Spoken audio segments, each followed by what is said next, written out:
It's odd to realize that Thomas Aquinas' sermons have garnered so little attention over the years, given that he was a prominent member of the order of preachers, a group that identified itself precisely by its members' aptitude for preaching, and that as a master of the sacred page at Paris and then elsewhere, one of Thomas's official duties, along with lecturing on the Bible and engaging in disputation, was preaching. All his extraordinarily valuable commentaries on the text of Aristotle were, by contrast, largely products of his spare time.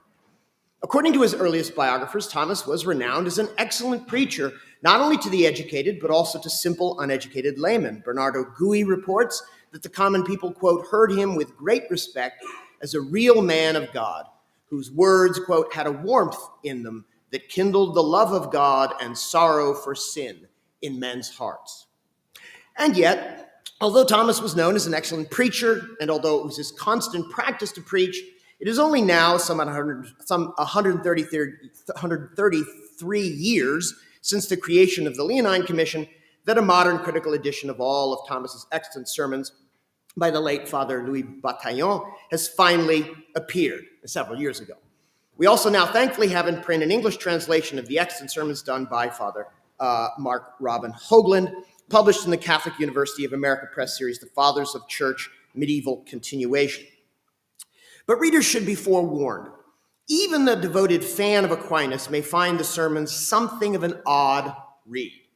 Although in his biblical commentaries, Thomas is noteworthy for his devotion to the literal sense of the text, although I'll have something to say about that, yet in his sermons, he seems to garner all sorts of odd interpretations from just one or two words in the biblical text. Consider, for example, Sermon 16 in Bataillon's numbering, In Veni David, which is based on the passage from Psalm 82:21 that reads, I have found David my servant, with my holy oil I have anointed him, my hand will assist him, and my arm will make him firm. In the body of that sermon, we find Thomas claiming that, quote, from these words, we can learn four praiseworthy things about this holy bishop, St. Nicholas of Lyra, on whose feast day this sermon was preached. First, his wondrous election. Second, his unique consecration. Third, the effective execution of his task. And fourth, his immovable and firm stability. His wondrous election is shown in the words, I have found David my servant. His special consecration is shown where it says, I have anointed him with my sacred oil. The effective execution of his task is shown in the words, my hand will help him. His stable firmness is shown where it says, and my arm will make him firm. What Thomas's exegesis of the text seems to be suggesting then is that the psalmist, who lives roughly around the year 1000 BC, is neither referring to David in this psalm, even though the psalm says literally, I have found David my servant, nor even to Christ by means of an allegorical understanding of David. No, Thomas seems to be saying the psalmist is actually referring to the 4th century AD Saint Nicholas of Myra. At this point, even devoted fans of Aquinas may feel that Thomas is guilty of eisegesis rather than exegesis, transporting meanings into the text rather than digging meaning out of the text. Modern biblical exegetes, one hardly need add, would certainly draw this conclusion. But that judgment, I would suggest, is the result of a category mistake based on a misunderstanding of the purpose served by the opening biblical epigraph in a 13th century sermon. A careful reading of Thomas's sermons will show that the biblical verse that stands at the beginning of the text serves as a unique mnemonic device, a memory aid, which helped the listeners remember more easily the material covered in the sermon. As Mary Carruthers has noted in her fine study, The Book of Memory, a study of memory in medieval culture, quote, medieval culture was fundamentally memorial to the same profound degree that modern culture in the West is documentary. Thus, medieval scholars prized mnemonic devices to the same degree that modern scholars prize a thorough index, a good annotated bibliography, or a complete analytical concordance. Thomists, of course, have the invaluable Index Thomisticus. Quote, ancient and medieval people reserve their awe for memory, says Carruthers, and their greatest geniuses they describe as people of superior memories. Indeed, quote, they regarded it as a mark of superior moral character as well as intellect. They would not, she insists, have understood our separation of memory from learning, In their understanding of the matter, it was memory that made knowledge into useful experience, and memory that combined these disparate bits of information, become experience, into concrete moral judgments. Indeed, one of the great paradigmatic figures of this memory culture in the Middle Ages was, of course, Thomas Aquinas, of whom it was reported that he was able to dictate to 3 secretaries, and even occasionally to 4, on different subjects at the same time. In her wonderful book, Carruthers compares this ability to dictate to several scribes at once with a memory device developed decades earlier by Hugh of St. Victor, whereby the novice could learn several psalms at once in such a way as to be able to move back and forth easily from any one place in one psalm to any of the places in the others. Quote, "The fundamental principle," she says, "is to divide the material to be remembered into pieces short enough to be recalled in single units, and to key these into an easily reconstructible order." We will see a similar practice when we come to Thomas's use of the opening biblical epigraph. The use of such memory devices as Carruthers documents was a standard part of the basic medieval pedagogy in the language arts. Thus, the opening biblical verse, I'll say again, that prefaces Thomas's sermons and everybody else's sermons at the time, is not the text to be preached on in the sense of doing an exegesis of the text, as we would understand it, or even as John Henry Newman would do it. It is rather a verbal mnemonic device systematically keyed to the material in the sermon. Allow me to illustrate with an example, and for this you may want to follow along on the handout. If you find the sermon Ecce Rex Tuis listed in Hoagland's translation as Sermon 5, also in Bataillon, you will find that the sermon is prefaced with the Latin verse Ecce Rex Tuus venit tibi mansuetus. Behold, your king comes to you meek. And of course, the rest of that, and riding on a donkey. This is a passage from the prophet Zechariah quoted in Matthew's gospel during Jesus' entry in Jerusalem on Palm Sunday, Matthew 21:6 and Zechariah 9:9. The casual reader might be tempted to think, with some justification, here is a verse that deals with Jesus coming into Jerusalem. The sermon is supposed to deal with Jesus' coming at Advent. It's an Advent sermon. So clearly, we assume the sermon will take its theme from and perhaps be a commentary on this biblical verse. As Jesus came triumphantly into Jerusalem, we expect Thomas to say, so too he will come triumphantly at the end of time. And if we had some experience with patristic or early medieval biblical commentaries, we might even expect allegories on, for example, the palm branches, the donkey, the city of Jerusalem, perhaps various other elements of the story. But that's not what happens at all. So let's focus instead on the passage as a mnemonic device and see what we discover instead. After a brief introduction and prayer, Thomas repeats the opening epigraph. Behold, your king comes to you meek. I'll do it in English if you don't mind, right? And tells his listener, in these words, the coming of Christ is clearly foretold to us. Then, after a brief discussion of the 4 advents of Christ, the one in which he came in the flesh, the one by which he comes into our minds, the one in which he comes at the death of the just, and the one in which he will come at the end of time in judgment, the importance of distinguishing things for will become clear in a minute. Thomas continues, quote, and the first advent of Christ is touched upon in the aforementioned words, in which we can see 4 things. First, a demonstration of the coming of Christ, where it says, behold. Second, the condition of his coming, where it says, your king. Third, the humility of his coming, where it says, meek. And fourth, the utility of his coming, in the words, for you. In what follows, Thomas begins first, naturally enough, with unfolding the points he wishes to associate with the word behold. There are 4 things we can understand when we use the word behold, says Thomas. First, when we use the word behold, we can be asserting something of which we are certain, as in, behold, I bring you tidings of great joy. Now, quote Thomas, just as some people doubted concerning the first coming of the Lord, so also some doubt concerning his second coming at the end of time. And yet in the Psalms it assures us, quote, surely the Lord will come. So to reassure those who feared that the soul will not survive death, the opening biblical verse from Zechariah announces, behold. Next, when we say behold, we might be indicating a determination of time, as in, behold, my hour is come. So, although the time of Christ's coming at the final judgment is not at a time determined for us because God wished us to always be vigilant in good works, yet his coming in the flesh was at a determined time, and so the text says, behold. Third, when we say behold, we can be indicating the manifestation of a thing, as when John the Baptist points at Jesus and says, behold, the Lamb of God. So then, although the coming of Christ into the mind is hidden, yet Christ's coming in the flesh was manifest and visible, so the verse says, behold, your king comes to you. And fourthly, when we use the word behold, says Thomas, we can use it for the strengthening of men, and this in two circumstances. First, when they have won victory over their enemies, as in, behold, the day has come which I desire, my enemies appear before me. And second, when they have attained the good, as in, behold, how good the Lord is. And since we have obtained both things in the coming of Christ, namely, we have peace and victory over the enemy, and we have joy from the hope obtained of future goods, so the prophet says, behold. All of this from that one word. Having finished with behold, Thomas turns next to the words, your king, which he says, quote, show the conditions of Christ's coming. Now a person's coming is awaited with solemnity for two reasons, says Thomas, either because of his greatness, if, for example, he's a king, or because of a special love, if, for example, he is an intimate friend, thus the word your. But Christ was coming as both king and friend, thus the combination your king.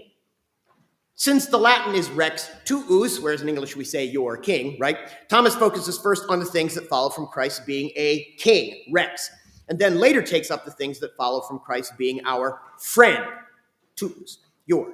First, then, a king suggests to Thomas unity. Second, fullness of power. Third, an abundant jurisdiction. And fourth, a king brings equity of justice. Regarding the first, there must be unity for there to be kingship. Otherwise, if there were many, dominion would not pertain to any one of them. Thus, we must reject Arius, says Thomas, from the word rex, tuus, right? Who was positing many gods, saying that the Son was other than the Father. Second, Christ is king in that he has fullness of power. Thus, laws are not imposed on him. Rather, he has authority over the law, which is why he can say in the Sermon on the Mount, you have heard it said of old, but I say to you, as if to say, I am the true king who can establish the law for you. Third, Christ has an abundance to his jurisdiction. Whereas other kings have dominion over this town or those cities, all creatures have been made subject to Christ. Fourth, Christ brings equity of justice. Whereas tyrants submit all things to their own utility, Christ orders all things to the common good. It is in all these ways, concludes Thomas, that Christ comes for you. Vain at Tibby. And with this, the sermon ends, or at least seems to. But if we have been paying attention, we know that Thomas has not yet finished unpacking. The technical term in Latin is dilatatio, root of our word dilation. So let us say Thomas has not yet finished dilating his opening verse from the Gospel of Matthew, ecce rex tuus veni tibi mensuetus. He has only dilated completely the words ecce and rex, but he still needs to dilate the words tuus veni tibi and mansuetus. And indeed, since this was a university sermon, and preachers giving university sermons at the University of Paris were required by statute to give a collatio at Vespers later that same night, if we look at the collatio, and they were also required to use the same thema verse they used that morning. If we look at the collatio that comes after this sermon in both Hoagland and Bataillon, we find the same epigraph, after which Thomas briefly summarizes his earlier sermon, and without missing a beat, picks up right where he left off with tuus, your king. Now, Thomas can pick up, quote unquote, right where he left off without missing a beat, precisely because his mnemonic device allows him to locate his exact position in the sentence, review quickly the material already covered by correlating it to the keywords ecce and rex, and then proceed with his collatio according to the original plan. Now, I haven't space here or time to recount in detail the rest of Thomas's parsing of the verse, but those who are interested can see the substance of it on the handout. Briefly, Christ is our king because of the similitude of image between him and man, because of his special love for man, because of his solicitude and singular care for man, and because of his conformity or society with our human nature. He comes for us to manifest his divine majesty, to reconcile us to God from whom through sin we were estranged as enemies, to liberate us from servitude to sin, and fourth, to give us grace in the present and glory in the future. You can see there's 4 of each of these, right? Each time. Finally, his meekness is shown in the meekness of his conversation, in his gentle correction of others, in his gracious acceptance of men, not only the just, but also sinners, and in his passion to which he was led as a lamb. All of that in just a few words. If we mistakenly thought Thomas was attempting an exegesis of the biblical text, behold, your king comes for you, meek and riding on a donkey, we might be skeptical that he could have really found all this theology in that one sentence. Rather, we would be likely tempted to say that Thomas is simply reading meanings into the text that he wants to find there, not deriving literal meaning from the text. But if we realize that the opening biblical verse is really an ingenious verbal mnemonic, everything changes. Think about how much the listener can recollect just by remembering one sentence. Behold reminds us of the 4 manifestations of Christ's coming in the flesh, into the mind of each person, to the just at the time of their death, and as the judge of thence the time. Your king reminds us of the condition of his coming, his unity with God the Father. He has fullness of power. He has dominion over all, and he brings equity of justice. The word your additionally reminds us of the similitude of image between him and man, his special love for man, his solicitude and singular care for man, and his conformity with our human nature. The words for you remind us of the utility of his coming, to manifest to us his divine majesty, to reconcile us to God from whom through sin we were estranged as enemies, to liberate us from servitude to sin, and to give us grace in the present and glory in the future. And the word meek reminds us of the manner of his coming. He showed meekness in his conversation, in his gentle correction of others, in his gracious acceptance of men, not only the just, but also sinners, and in his passion to which he was led meekly as a lamb. Bingo. Each word in the sentence is a verbal cue meant to help bring to mind the content Thomas wishes to teach. To recollect the content, one only need begin by remembering the words of the opening biblical verse, which most of his listeners would have had memorized, and the rest will spill out naturally. Now, although many of us in the modern world might find Thomas's sermon style odd, but for those who prefer short, compact, and yet doctrinally rich sermons to long, flowery speeches that go on for an hour or more, Thomas's sermons might seem like a godsend. Sit and listen for 10 minutes, and you still go out with enough food for thought to keep you busy reflecting for days. If done well, these sermons showed the skills of a speaker who had to be smart, clever, and highly efficient. Features the increasingly urbane medieval townspeople who had to listen to them understood and respected. It's not that the busy townspeople of the Middle Ages didn't want holiness. It's simply that, as a general rule, they wanted their holiness delivered in packages that were smart, clever, and highly efficient. Thus, although it may seem odd to us now, Thomas's sermon style was actually considered thoroughly modern for its time. Indeed, this style of sermon was actually called the modern sermon style, Sermo Modernus, as opposed to the Sermo Antiquus style that involved a verse-by-verse commentary on the entire gospel. And it was a style of preaching that became very popular in the mid-13th century. John of Wales, a Franciscan master of Paris, around 1270, wrote in his De Arte Praedicandi, for example, that the older Sermon Antiquus style homily, quote, did not sit particularly well with modern listeners who liked to see the clear articulation of a sermon developed from a scriptural thema. Wales didn't like this, actually. He thought this was a bad idea, but he was like, that's what everybody wants now. Bad idea. Anyway, and the Italian Dominican Fra Giacomo de Fujignano, prior of St. Maria sopra Minerva in Rome, writes in 1290 that the old style was suitable only for preaching to the ignorant.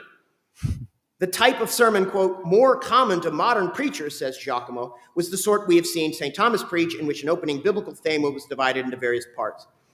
In the modern sermon, the preacher would start by stating his thema biblical verse, and after a brief introduction or prothema, sometimes there would be introducing a prayer, he would then restate his thema and divide the opening verse into several parts, each of which was in turn associated with a separate section or member of the sermon. The preacher would then expand upon each part in turn, a process, as I've said, called dilatatio, keeping the order of his presentation clear by continuing to return to the words of the opening biblical thema. Among the authors of the major medieval preaching manuals, the thema, that is the opening biblical verse, was often likened then either to the root of a tree or to the trunk from which sprung the various branches. The preaching manuals of the 13th and early 14th century describe dozens of possible ways of doing both the divisio and dilatatio, many of which I detail in my book on Thomas's sermons, but which we haven't had time to go into here. Now, one of the great benefits of the Sermo Modernus style of preaching, however, was that it turned one or more of the biblical verses specified by the lectionary for a specific liturgical day into the means for what in the classical rhetorical tradition would have been called inventio, that is, finding and developing one's topic. But not only inventio, dispositio, organizing one's material, and memoria, the remembering of one's material. Recognizing this provides valuable context to help us understand more fully the famous story about Aquinas' inception Principium address, Rigens Montes. It is said that Thomas was nervous about his inception. As is generally well known, there had been a dispute between the secular masters and the mendicants, and it was only due to the forceful intervention of Pope Alexander IV that the order was given that the mendicants be readmitted straight away to the faculty. Thomas was the one chosen to take the chair designated for the Dominicans, even though he was not yet the required age, being only 31 or 32, while the university statute stipulated that one should not incept before age 35. Thomas was terribly upset, Father Weishaupt tells us in his biography, basing his judgment on several contemporaneous sources. At first, the young friar, quote, tried to excuse himself on the grounds of insufficient age and learning, but his efforts were for naught. Since obedience left him no escape, writes Weishaupt, he had recourse as usual to prayer. What happened next is attested to by an equally large number of contemporary sources. Quote, with tears, writes Thomas's medieval biographer Bernardo Gui, Thomas begged, quote, for inspiration as to the theme he should choose for his inaugural lecture.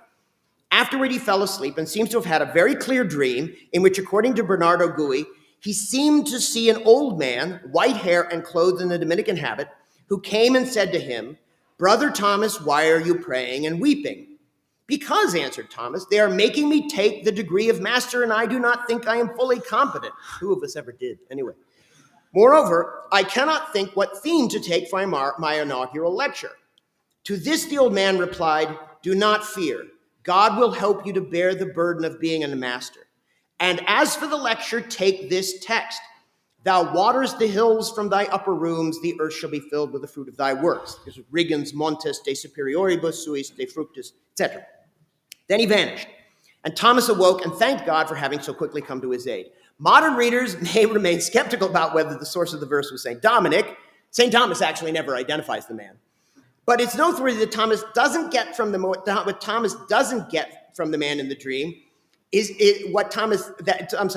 it's noteworthy that Thomas doesn't get from the man in the dream what his subject matter should be or what points he should make. What comes to Thomas in the dream is simply the thema verse, the mnemonic text that will serve as a structuring device for everything else that follows. And once he has that, he has the key. This is interesting for many reasons, not the least of which is the process is unlike that of the ancient Greek orators who crafted their orations first and only later associated the points with their mnemonic structuring device, such as the rooms in their house or the particular sites on a walk around the city. It would likely never have occurred to an ancient orator to imagine that he could create a speech by taking his usual mnemonic walk around the house or the town. The topics of a prospective oration, a speech in the Senate, let us say, or a speech on behalf of a plaintiff in court, would have been entirely unrelated to the architectural elements and would have been associated with them only later when he was memorizing the speech. Thomas and his contemporaries, by contrast, began with the mnemonic device as a way of discovering and developing the topic. In the ancient world, the process of finding the points or topics for a speech was called inventio. Choosing how to develop or arrange these points into a coherent, persuasive whole was called dispositio, arrangement, and these were distinct from the process of memorization, which came later. By the time Thomas was crafting his Principium, the two processes have become united in a unique and important way, undoubtedly because the words of the biblical text were thought to possess a special fecundity that other mnemonic devices lacked. as I've argued in more detail elsewhere, quote, medieval preachers knew these 5 canons as they had all studied their Quintilian, Cicero, and the Rhetorica ad Herennium, which they thought Cicero wrote. What the Sermon Modernist style offered them was a new method of inventio, that is, to discovering the topics and one's approach to the topic.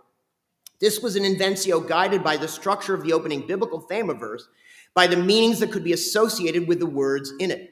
The words of the verse determine, the words of the verse suggested the topics to be covered, and the order of those words would determine the dispositio, or as the medievals called it, the divisio of the parts of the speech.